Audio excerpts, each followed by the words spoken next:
Welcome to Overtime, brought to you by KingsCast at www.kingscast.net. I'm Keith Corley. And I'm Chris Kalaszewski. And I'm Connie Kim. Today we got some insight from Bob Miller, talked to some fans, and we got to hear Hextall, Terry Murray, Dean Lombardi. So sit back, relax, and enjoy the final day of Hockey Fest. You know, every time, this time of year, late August, early September, I get anxious to get the season started. On the third day of Hockey Fest at the Nokia, we continue our coverage with a look into history, more exclusive interviews, an autograph session, and a sneak peek at NHL 2010. Enjoy. I think if you look at our goaltending, we've got two guys that have proved they can play at least short term in the NHL. So I think that's the first thing. A couple of years ago, the question was out there. Now, the big difference is the upside.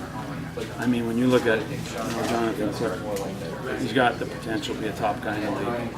So does Jonathan Bernier. Eric certainly proved that he could be a solid goalie in the NHL. So we've got three guys there, and two of the three I think it would probably be envy of the rest of the league to have two young guys. Eric's 27. Two young guys that are potential top goalies in the league. It's a nice situation to be in for us. It's not. We don't have like this guy's are one, this guy's are two, this guy's are three. We've got a few guys that are going to fight for the job, and not only fight for the job, but fight for the position. The one and the two, and essentially the three. I have strong expectations this team should make the playoffs. I think if you look at our top 9 forwards, we're very deep. We don't have maybe Datsuk or Zetterberg, that type of combination, or Malcolm Crosby. But if you look at 1 through 9 of our forwards, we're pretty darn good. So I look at depth up front and our defense. I like our defense. We're a little bit inexperienced and young, but the potential is there to get the job done. Connie, KingsCast, and we want to talk to some females who've been attending the event. Who is the hottest Kings player? I like Justin Williams.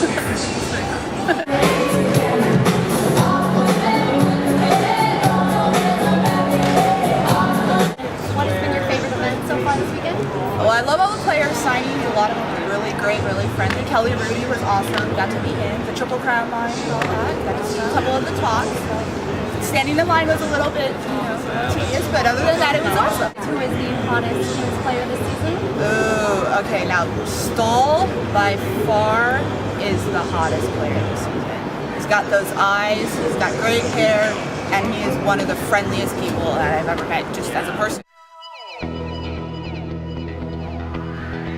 You're going to take a building job and you're going to approach it to save your own ass, you will fail.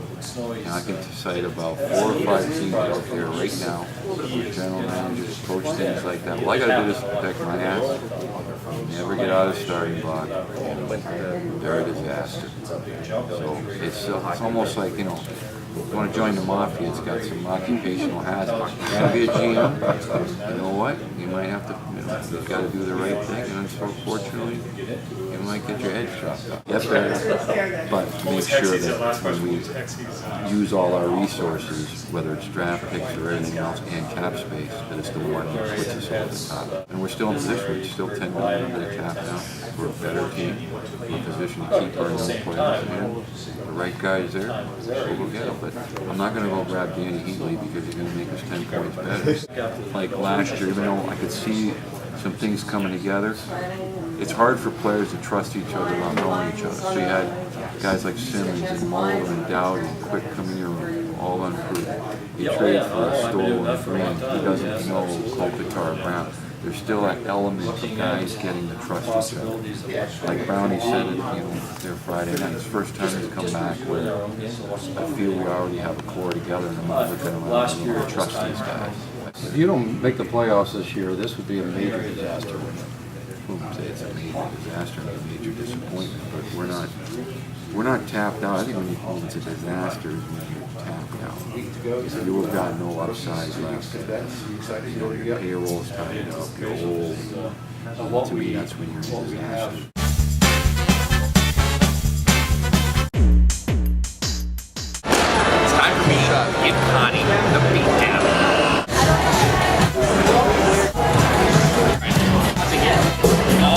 Boom! Oh yeah! Uppercut! To the face. Down goes Connie!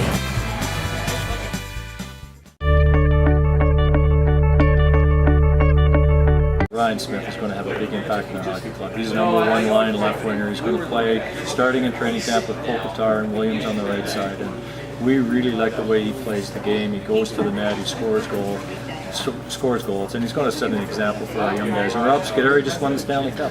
He's a great defensive defenseman, and he's going to have an impact on our team. You know, you get your lines, your defense pairings together, and you'd like to give it a chance to work through the early part of the training camp, some of those exhibition games, and hope that it all falls together the way you planned it all summer long. Looking at your demon, who are the potential partnerings that you're already looking at? Well, a couple of them. I wanted to start off the training camp with Sean O'Donnell and Dowdy together.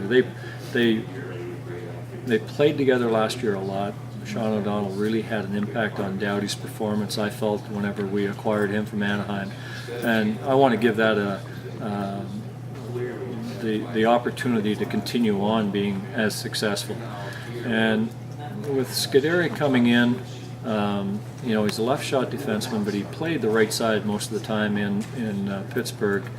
And you know, with Jack as a young player, I think there's a great need for experience. The one thing that impressed me when I came in here last year, probably about the middle of the year, was what a great hockey environment this area is. I mean, you get sellouts in LA, you get sellouts in Anaheim, you got San Jose up the road. This is a real hockey area. It's tremendous, and I would love to see the LA Kings in Anaheim in the playoffs to see what would happen. What's the reaction of the fans, of the media? Who are we going to see that we haven't seen all year long? You know, it would be a fun thing. It would no doubt be a war.